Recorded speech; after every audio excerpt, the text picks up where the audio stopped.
ఇక్కడికి విచ్చేసిన కార్మిక సోదరులకు అందరికీ కూడా మేడే సందర్భంగా శుభాకాంక్షలు తెలియజేస్తున్న మిత్రులారా, మీ శ్రమశక్తి, మీ చెమట చుక్కలు ఈ ప్రపంచ అభివృద్ధికి బాటలు వేసినాయి అనడంలో ఎలాంటి అతిశయోక్తి లేదు.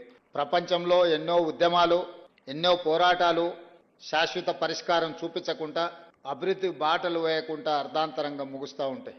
కానీ 139 సంవత్సరాల క్రితం చికాగోలో మొదలైన ప్రపంచ కార్మికులారా ఏకం కండి, పోరాడితే పోయేదేమీ లేదు, బానిస సంఖ్యలు తప్ప అని కార్ల్ మార్క్స్ పిలుపును తీసుకొని అక్కడ మొదలైన పోరాటం ప్రపంచ కార్మికులను ఏకం చేసి ప్రపంచంలో మే 1 తారీఖు కార్మిక దినోత్సవంగా జరుపుకొని కార్మికుల సమస్యలనే కాదు, కార్మిక శ్రమశక్తిని, కార్మికుల యొక్క త్యాగాలను చర్చించుకోవడానికి ఈ సందర్భాన్ని, కార్యక్రమాన్ని ప్రపంచవ్యాప్తంగా వినియోగించుకుంటున్నాం.